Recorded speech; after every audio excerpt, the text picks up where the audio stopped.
In episode 9, we explored a manipulative occult tactic called predictive programming. We observed that in Werner von Braun's book, Project Mars, he seemed to leave many key events that would happen in the future in plain sight, particularly the name Elon. Today, we are going to look at yet another aspect of predictive programming in occult societies, something called the core concept. Okay, all right.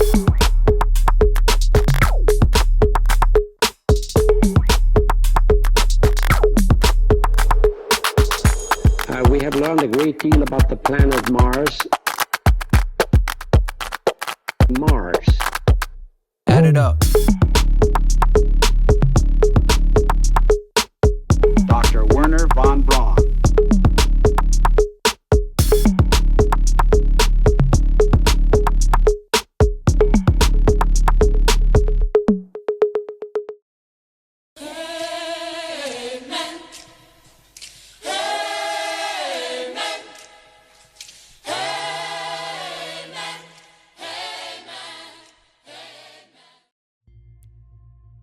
Every secret society, every occult order, every ritual is based around a core concept or a core ideology or a core set of beliefs. So, the core concept is a central belief that inspires the actions of the group. It is the motivating ideology and the religious paradigm in which they base their order. It is also the ideology that gives them power in the world, that feeds their egregores. That is, if they are to convince other people it is true. Thus, the core concept is something that must be left open for all to see, yet at the same time carefully curated at all costs. For dark occult orders, the core concept hangs in the air like the bait on a fishing hook, just waiting for people to bite and thus become initiated into the ideology of their lower astral system, to become caught up in their web and thought streams. In this way, a secret society or dark occult order doesn't just want to control humanity, but initiate humanity into their religion, into their belief system. They want their ideology to become your ideology.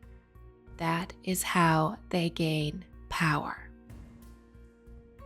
The core concept is important to recognize when analyzing esoteric material because it never changes.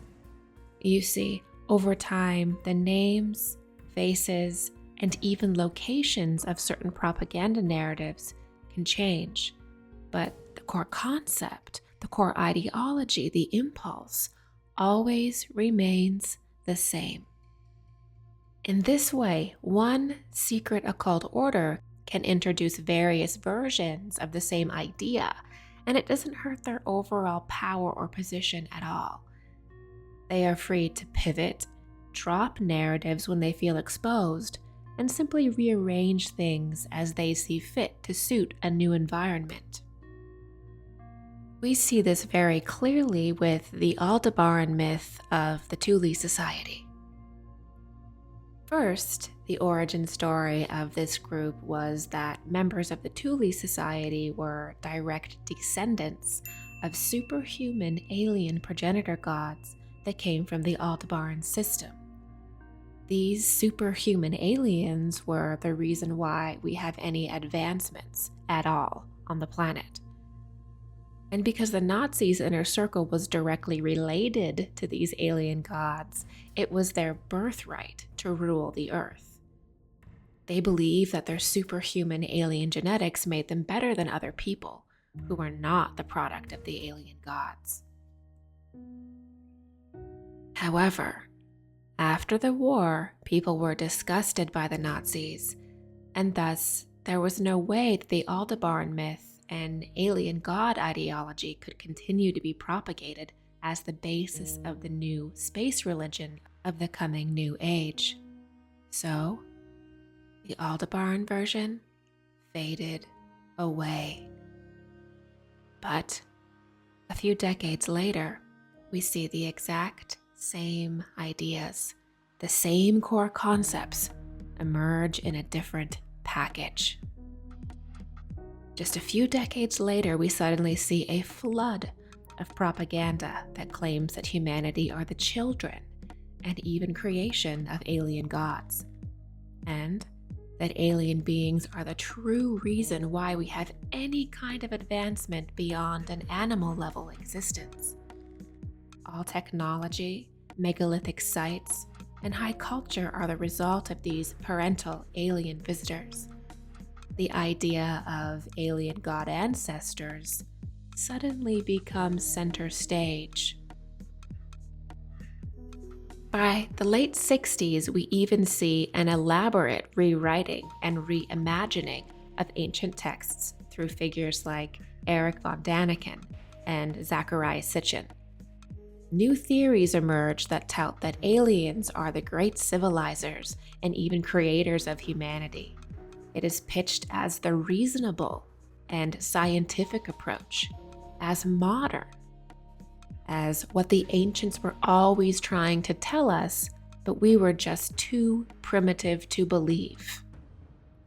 So, for decades now, the ufology community and the New Age have been fed a steady diet of Nazi propaganda, and we've been eating it up, not even realizing that the core concept of all of these teachings is the same core concept of the Thule Society. It is rooted directly in Nazi esoterica. But the good news is that once we know the core ideology, the core concept of a group, we can identify its propaganda and reject it. So, what exactly is the core concept we are talking about here, that we are talking about in this series? What exactly is the core ideology of the Mars origin myth or the Aldebaran myth? The core concept is something I call the alien creator god myth. The alien creator god myth is the ideology that human beings were created by superior god-like aliens, or that god-like aliens are uniquely responsible for all human progress. Within this ideology, alien gods become the initiating force in the development and evolution of humanity and our planet. Alien gods serve as a kind of proxy for God. They carry out God's plan in the cosmos, and all people on Earth are like underdeveloped children or animals to these lofty beings. As mentioned, all of the advancements that humanity has had, the pyramids and other megalithic sites, and high technologies, are directly due to these off-world beings. If that weren't enough, the alien creator gods are also master geneticists that evolve human beings at certain stages by merging their DNA with ours. In the alien creator god paradigm, humanity evolves through periods of hybridization, where the alien gods merge their DNA with ours. You see, in the alien creator god ideology, we depend on these parental aliens to evolve us in every way. And the idea that we are a direct expression of God and cosmos fades away as we are absorbed into a bizarre hierarchy of alien beings. Concepts that were once allegorical or metaphors for higher spiritual processes become literal and scientific. And thus, the alien creator god ideology is a complete inversion and distortion of reality. The alien creator god myth has many forms today, all of which we will be exploring in this series. But before we move on from the Aldebaran myth, let's take some time and really understand what this Aldebaran myth is, what this century-old alien creator god ideology is. Exactly. The Aldebaran myth is a very good example of the alien creator god ideology, and it is perhaps one of the earlier expressions of it in our modern times. Despite the Aldebaran origin myth's bizarre account of alien beings traveling from distant stars to the Earth, it is regularly quoted in serious literature analyzing the Third Reich, not to mention countless documentaries, TV shows, and popular YouTube channels. In fact, the Aldebaran myth is like a weird anomaly that everyone knows, but no one knows what to do with. No one knows what it means or how to place it, how to address it. It's too bizarre and too wild of a story. But it's carried like a torch from researcher to researcher as the esoteric thing that has to be mentioned, yet is never really unpacked. Of course, once there is the obligatory mention of the alien creator gods from Aldebaran, the focus shifts to various advanced technologies that the Third Reich allegedly developed. The end result is that people overall are very aware of the technological creations of the Nazis, but have no true understanding of what this group actually believed. And thus the root system of this group is never pulled up. Discussing the technical advancements of the Nazis does nothing to understand them.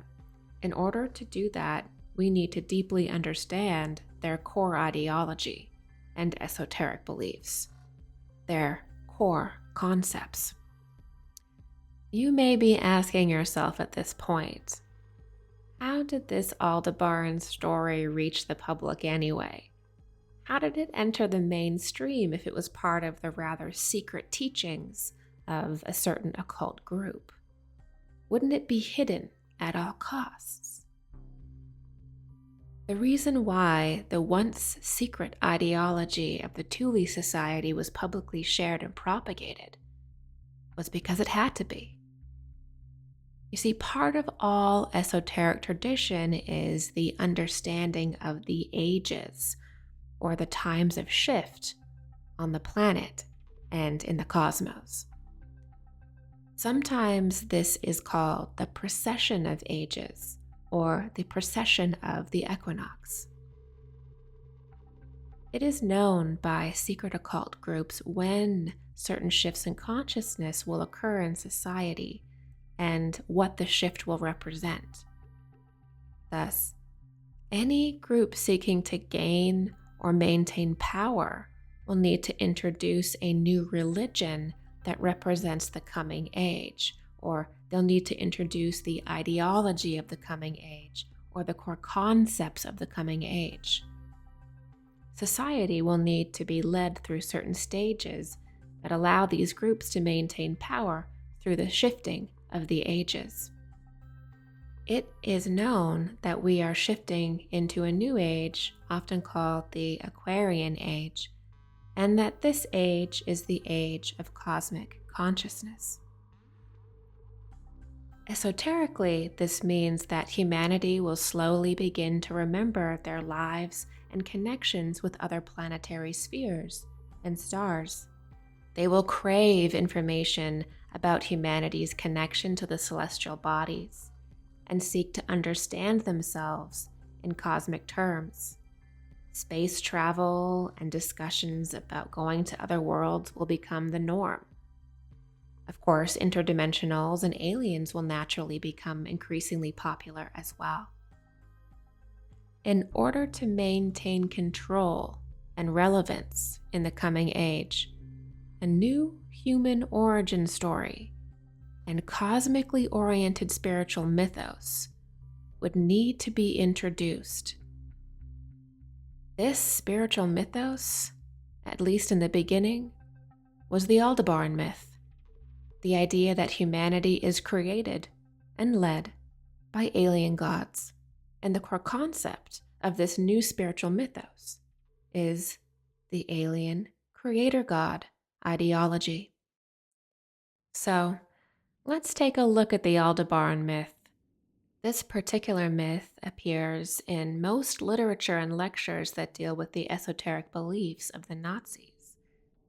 The most popular books that mention the Aldebaran myth are Nicholas Goodrich Clarke's Black Sun, Aryan Cults, Esoteric Nazism, and the Politics of Identity.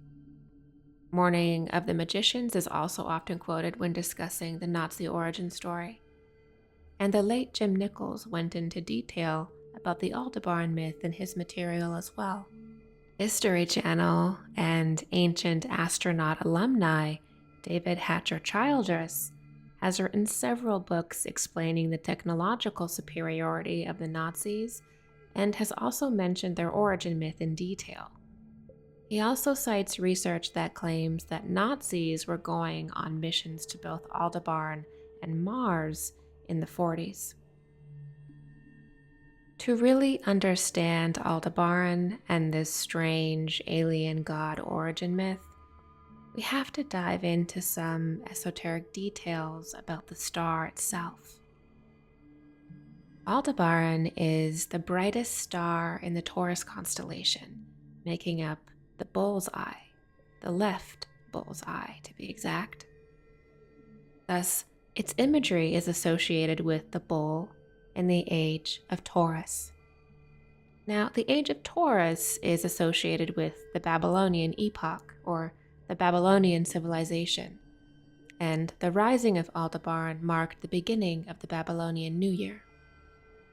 The most obvious association to make with Aldebaran, the bull, is to associate it with the goddess.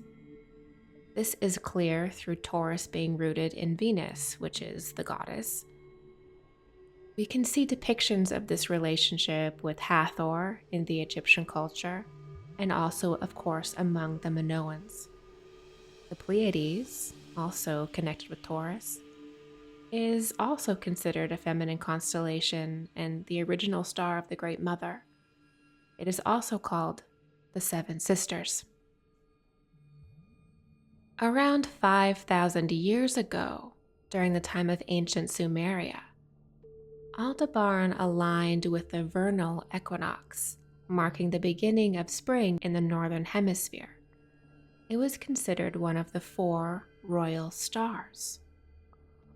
Being the star of spring, it would be associated with the archetypal symbols of spring, like fertility and, of course, the pregnant feminine and the egg. In esoteric tradition, the feminine is associated with the descent into matter, or the fall, or the materializing principle. It is represented by the black sun, the downward-facing triangle, the negative polarity, receptivity, and magnetism. In particular, the spring represents the fall, or the descent, of the Great Mother and her perfect egg. We see this story represented in the symbols of our Easter traditions, which was originally associated with Ostara, Ishtar, the Queen of Heaven, or in Christian mysticism, the Mother Mary. The descent of the goddess from heaven is chronicled in Persephone's fall into the underworld, the descent of Inanna, the fall of Sophia, and of course, Alice in Wonderland's fall down the rabbit hole. Considering these factors, it is possible that they are actually using a form of ancient Babylonian or Sumerian esoterica, and that they are placing the feminine principle of their order in association with Babylonia and Sumeria and Aldebaran. All esoteric orders have a specific visualization of what the feminine is, and specific associations of her, and how she is to be related and referenced in their particular occult practice. Just very simply analyzing the symbology, it may also be where they think their mother came from, or the esoteric feminine progenitor for their occult order or lineage. This may be why Aldebaran is associated with the female line of the order, the Vril Society. This may also explain why the Thule Society was so infatuated with Sumeria and Babylon, and repeatedly claimed that the Aryan lineage originated there, and also why Zecharia Sitchin and ancient alien theorists go to such great lengths to push Sumeria as the home of the alien progenitor gods. When it comes to pop culture, Aldebaran is the home of Princess Leia in the Star Wars series. And just like the Aldebaran myth of the Third Reich, refugees have to flee to survive Aldebaran, as it is destroyed. Princess Leia is also similar to the Moonchild Princess in The Neverending Story. They are both the archetypal childlike empress. Like Leia's Aldebaran, the Moonchild's world is also being destroyed, in her case, by a dark force called the Nothing. These specific depictions of the Moonchild goddess bring us all the way around to Nazis and rockets, as it was Wernher von Braun's boyhood pen pal, Jack Parsons, that used Aleister Crowley's Moonchild-inspired ritual, the Babylon Working, to attempt to incarnate the goddess of Babylon on behalf of their order. In fact, Babylonian magic is key with this group, and you will see connections like this repeatedly as you research the Thule Society and Nazis in general. The idea that Aldebaran is the home of the goddess, the Queen Mother of this order, also goes in line with a strange rumor that often circulates about the Thule Society: secret visitations from a goddess called Isis, who they call the Queen of Aldebaran. Isis is of the lineage of Isis and Seth, and she's a rather obscure goddess. Allegedly, the precursor groups of the Thule Society worshipped her, along with magical black stones that were said to be directly connected to a primeval feminine power. Stones were believed to bring forth into this plane the rays of the black sun.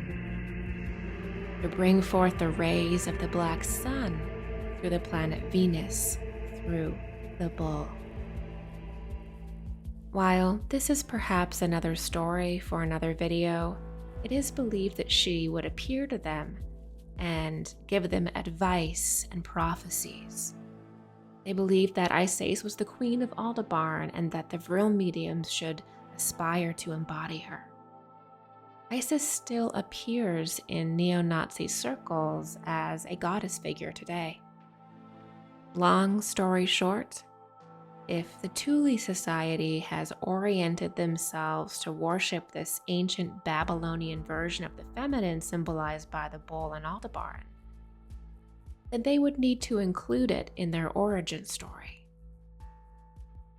Now that we've explored some mythology around Aldebaran, let's get back to where it appears in pop culture. Perhaps the earliest mention of this myth was through the work of the German author Jan van Helsing. Jan van Helsing, or Jan Udo Holy, is a rather controversial author that focused on various conspiracy theories, many of them associated with the esoteric teachings of the Thule Society. Here is what Jan van Helsing wrote about Aldebaran and the Thule Society in his book, Secret Societies and Their Power in the 20th Century. The Aldebaran saga begins on chapter 33. In December 1919, a small circle of persons from the Thule, the Vril, and the DHVSS met in a specially rented forester lodge near Berchtesgaden, Germany. They were accompanied by the medium Maria Orsic and another medium only known as Sigrun. Maria had mediumistically received transmission in a secret Templar script, a language unknown to her, with the technical data for the construction of a flying machine.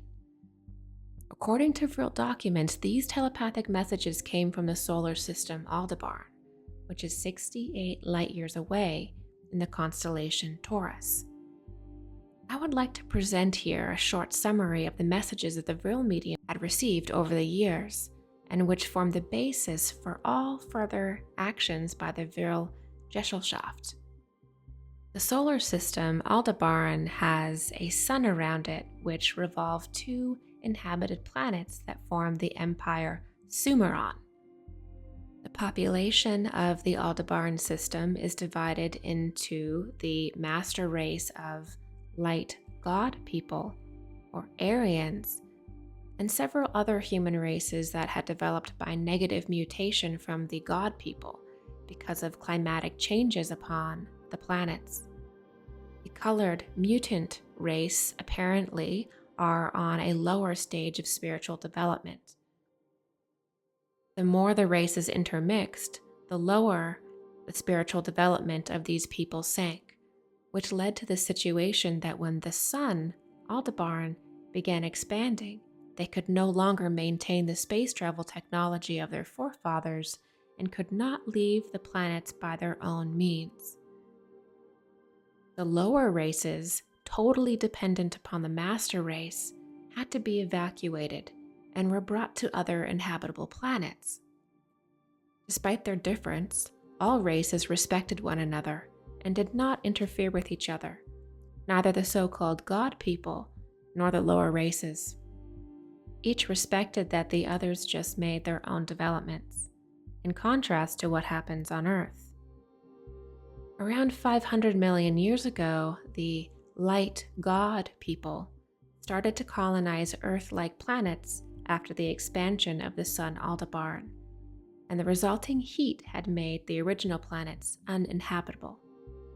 It is said that in our system, they first colonized the planet Malona, also called Maldek, Marduk, or by the Russians, Phaeton, which existed in the area of today's asteroid belt, then between Mars and Jupiter.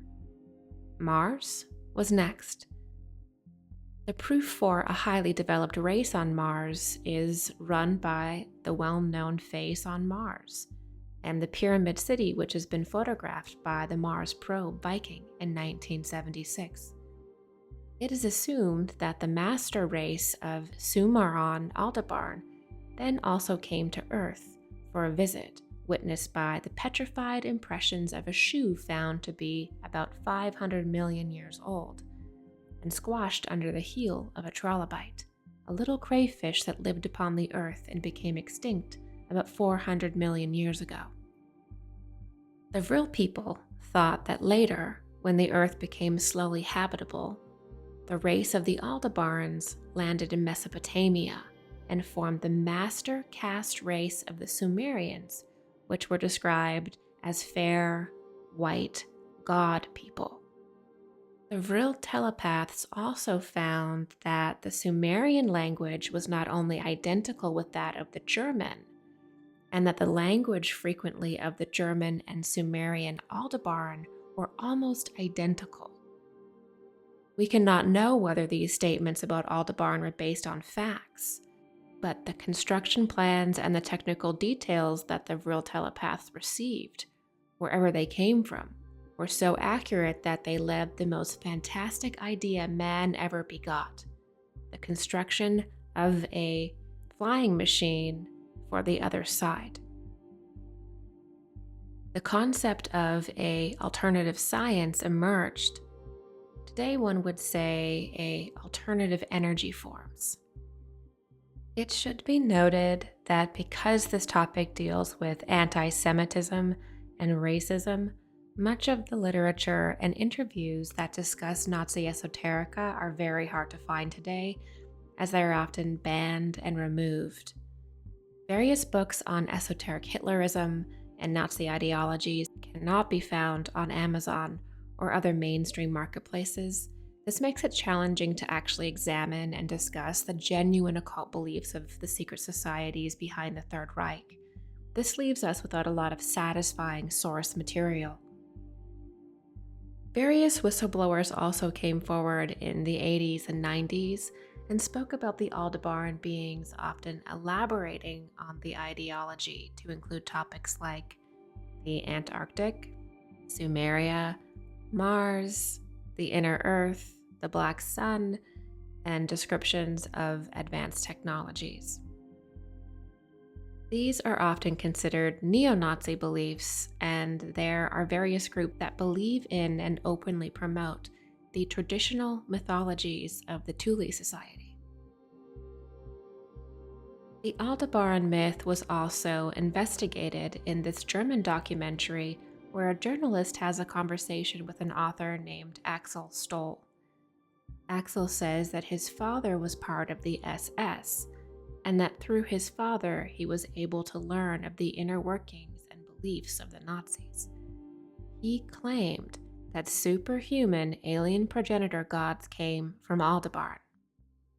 Alfred Rosenberg gern gesehene Gäste bei der völkisch-antisemitischen Thule-Gesellschaft waren. Dort versammelten sich selbsternannte Ariosophen. Mit esoterischen Argumenten hielten sie die Überlegenheit der arischen Rasse hoch. Auch heute gibt es Anhänger von mystischen Theorien über Arier. Und so einen darf ich treffen. Mein Name ist Stoll, Axel Stoll, ich bin promovierter Naturwissenschaftler. Bin in allen Naturwissenschaften zu Hause, mit einer ganzheitlich vernetzten Denkweise. Und sind Sie auch ein Arier? Ja, natürlich. Ich bin germanischer, deutscher Herkunft, das ist alles. Mein Vater war hoher Militär und im Zweiten Weltkrieg ja auch dann Freiwilliger zur SS. Mein Vater musste den Arier-Nachweis herbringen. Das ist interessant, fast alles Militärs. Und Ihre Familie hatte so einen Arier-Nachweis? Ja, mein Vater, ja, natürlich. Alles Militärs. Und das ist auch die Ursache dafür, da ich mich sehr gut in Militärtechnik auskenne. Irgendwie aus dem Nordischen, die Abstammung. Da ist ja ein Hakenkreuz drauf. Ja, das war bei den ursprünglichen, ja. Nicht, der Mond ist besiedelt, der Mars ist besiedelt. Und noch einige Planeten mehr. Vermutlich auch einige andere Fixsternsysteme. Aber das ist die Vermutung. Naja, aber das würde ja bedeuten, der Mond und der Mars wäre besiedelt von Nazis. Das ist richtig, die Rückseite, ja. Haben Sie denn schon mal ein UFO gesehen? Ja, mehrere. Wo denn? Hier im Berliner Raum. Mehrfach. Das sind energische Flugmanöver. Die Bewegung, also energische Manöver. Zack, zack, zack. Und da sitzen die Arier drin? Da sitzen sie drin, ja. Richtig. Und wo kamen jetzt die Arier her? Vermutlich, aber das ist eine Vermutung, beweisen kann ich es nicht, da würde ich mich hüten, vom Aldebaran.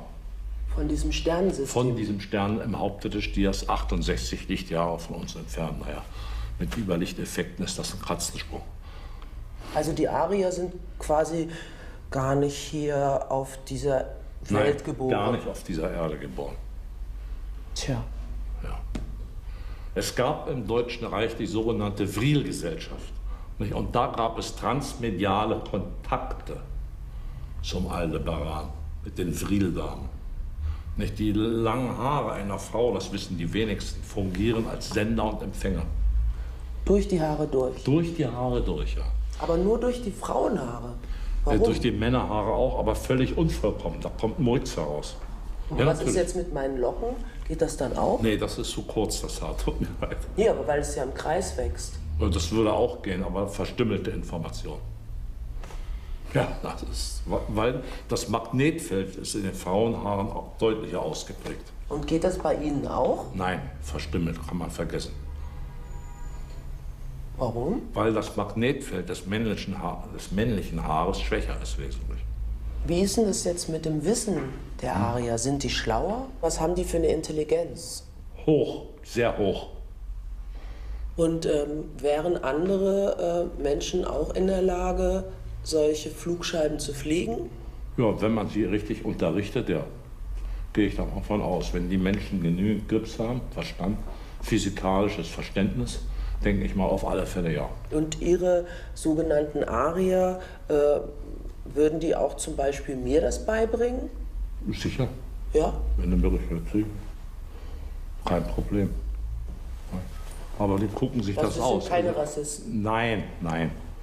Und bei den Ariern auf Aldebaran gab es da auch Schwarze? Nein. Das, also sagen wir mal so, entzieht sich meiner Kenntnis. Möglicherweise, die hatten mit Nachbarplaneten auch Krieg geführt. Die wurden ja alle, sagen wir, schwarz, weiß und die asiatische Rasse, sagen wir, extraterrestrischer Natur, strafverbannt auf diesem Planeten. Dieser Planet ist ein Strafplanet, auf die alle gelandet sind, die sich nicht an die universalen Gesetze des Universums gehalten haben. Axel has also collaborated with the History Channel in an episode of UFO Hunters focused around the Bell technology. In the mythology of the Thule society, these alien gods from Aldebaran gave them the advanced technology, and in some accounts even lived on bases with them to help them develop it and influence the Earth. Why the Aldebaran myth is interesting is that it is perhaps one of the first origin myths that directly states that aliens were gods, and even perhaps the creators of human beings on Earth. Before this time, human creation was not seen as the result of alien interference at all, but rather as a fall from a higher plane into the material plane. In other words, human beings were traditionally the result of spiritual energy or our souls materializing a physical body on Earth over a long period of time. The materialization or the fall of humans onto the Earth is part of greater cosmic laws and rhythms. In the natural paradigm, human beings evolve and ascend out of matter according to natural cosmic rhythms. There is no interference, no genetic modification needed by any external beings for human beings to evolve. Also, traditionally, interdimensional beings were seen more as peers, as angels or even fallen angels, and certainly not as the creators of human beings. At times, certain advanced adepts or angels would incarnate directly on the Earth, and they would be able to channel and emit the energy of certain stars or planets, and the higher beings on them could be channeled through them. They were not actually aliens, they just emitted the energy of that star system. They were simply able to embody and radiate a particular celestial force. These accounts have been exaggerated and taken too literally by ancient alien theorists. Thus, the Aldebaran myth, the alien creator god myth of the Nazis, truly marks a shift in ideology, a change in how certain groups see human origins and evolution. It marks a distinct hyper-materialization and inversion of natural law. When the ancient astronaut theory began to take center stage, it marked the time that the scientific materialist particular brand of esoterica began to dominate the collective consciousness. It marked the change of an era. The Aldebaran myth's legacy doesn't end there. You may think that a character like Wernher von Braun may want to distance himself from any associations with the secret occult groups that were the driving force behind the Third Reich. But interestingly, he includes a nod to Aldebaran in his own book, Project Mars. In Project Mars, Aldebaran is a spacecraft that is used to colonize Mars. Perhaps it's fitting as ships are traditionally named after queens and heroines and were dedicated to goddesses. Also, one of Wernher von Braun's co-workers, an astronaut and engineer for NASA named Clark McClelland, stated that Wernher von Braun told him that he was working with beings from Aldebaran. He stated that they still had colonies on Mars, the Moon, and various other systems. Another interesting connection is that the famous CIA Mars remote viewing file, the one that we discussed at length in the first few episodes of this series, actually propagates part of the Nazi Aldebaran alien myth, as it states that the Martians left Mars for another planet. This is the exact Aldebaran myth as well, where the alien progenitor gods have to leave Mars just as they left Aldebaran and Maldek and come to Earth. In truth, tracing back when the Aldebaran myth was first mentioned and associated with the Thule Society doesn't directly prove anything. Why? Because the reality that it has been so aggressively propagated in our society speaks more to its validity than anything else.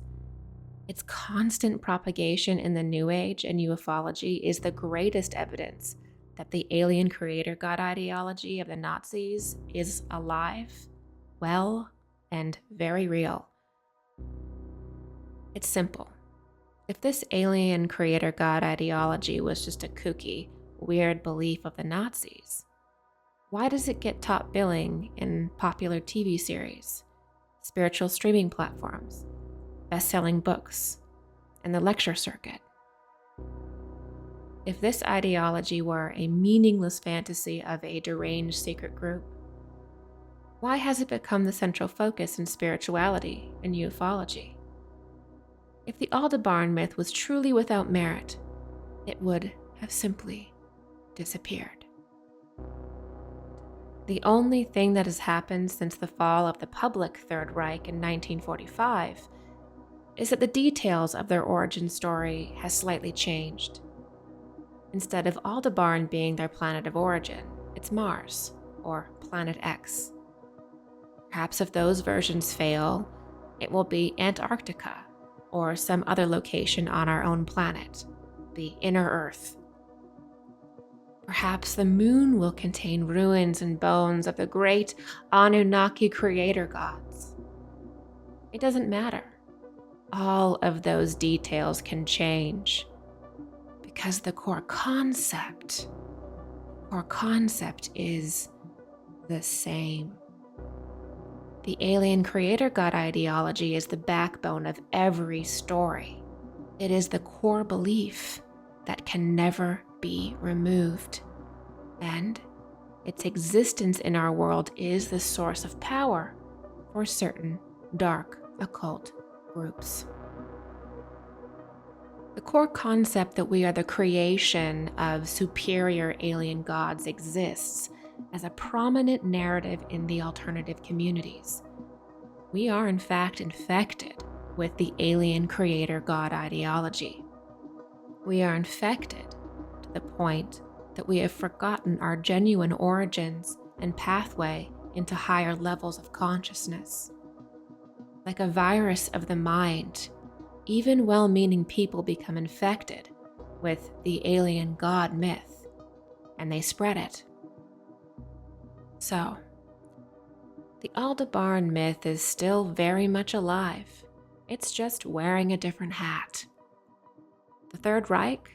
Well, that's still amongst us as well.